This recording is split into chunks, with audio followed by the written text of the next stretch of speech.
अस्सलाम वालेकुम दोस्तों। आज हम बात करेंगे पाकिस्तान के इन कॉल सेंटर्स की जो कभी नौजवानों की माशी उम्मीद बनते हैं और कभी जालसाजी, गैर कानूनी सरगर्मियों और धोखाधड़ी के मराकज़। हालिया दिनों फैसलाबाद और इस्लामाबाद में कानून नाफिज करने वाले इदारों की कार्रवाइयाँ ख़बरों की जीनत बनी। कई गैर मुल्की भी गिरफ़्तार हुए। तो सवाल ये है कि ये कॉल सेंटर्स करते क्या है, कानूनी और गैर कानूनी की हद क्या है, और आखिर इनसे कितने लोगों का रोज़गार वाबस्ता है। कॉल सेंटर्स बुनियादी तौर पे वो दफातर होते हैं जहाँ फ़ोन, ईमेल या चैट के ज़रिए मुख्तलिफ़ कंपनियों के सार्फिन से रब्ता किया जाता है।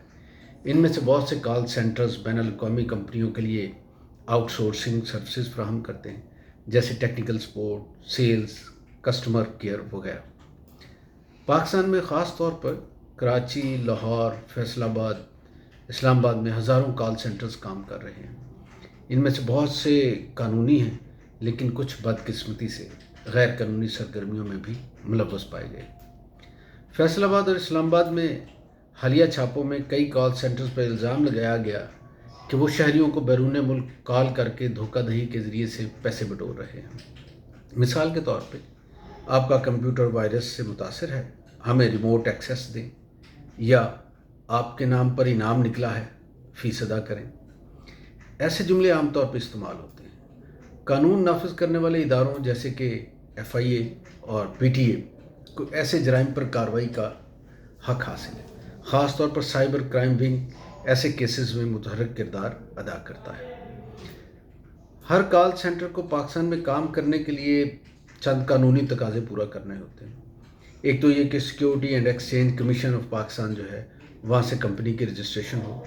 पाकिस्तान टेली कम्युनिकेशन अथॉरिटी जो है, वहाँ से और दीगर टेलीकॉम लाइसेंस हासिल हो। टैक्स रिटर्न्स और रजिस्ट्रेशन FBR से हासिल हो। फिर डाटा प्रोटेक्शन, सार्फ की रजामंदी और रिकॉर्डिंग की कानूनी हैसियत जो है, उसका ख्याल रखा जाए। अगर ये तकाज़े पूरे ना किए जाएँ तो वो इदारा गैर कानूनी समझा जाता है, चाहे इसका काम कितना भी जायज़ और कानूनी हो। पाकिस्तान में कॉल सेंटर्स जो हैं, बड़ी तादाद में इन्होंने लोगों को रोज़गार दे रखा है। तकरीबन 2 लाख से ज़ायद अफराद कॉल सेंटर्स में काम कर रहे हैं, जिनमें नौजवान, ग्रेजुएट्स, ख़वातीन और फ्रीलांसर्स शामिल हैं। ये इंडस्ट्री पाकिस्तान के IT एक्सपोर्ट सेक्टर में नुमायाँ किरदार अदा कर रही है। बैनुल-अक़वामी कंपनियाँ पाकिस्तान की कम लेबर लागत और अंग्रेज़ी बोलने वाले हुनरमंदों की वजह से यहाँ आउटसोर्सिंग करती हैं।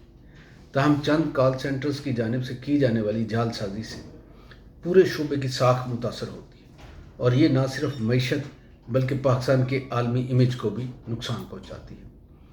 अगर आप कोई कॉल आए और जो आपसे हसास मालूमात मांगे, जैसे OTP, CNIC या क्रेडिट कार्ड नंबर वगैरह, तो इसे मशकूक समझें। कभी भी गैर मानूस सॉफ्टवेयर इंस्टॉल ना करें या किसी को अपने कंप्यूटर तक रसाई ना दें। अगर कोई जालसाजी का शिकार हो जाए तो फौरी तौर पे FIA साइबर क्राइम पोर्टल या हेल्पलाइन 1991 पर शिकायत दर्ज करवाएं।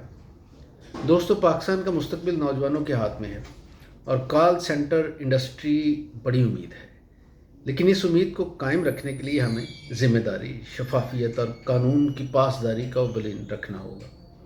ऐसी वीडियोस पसंद आएँ तो लाइक, सब्सक्राइब और शेयर ज़रूर करें। अगली वीडियो तक इजाज़त चाहूँगा।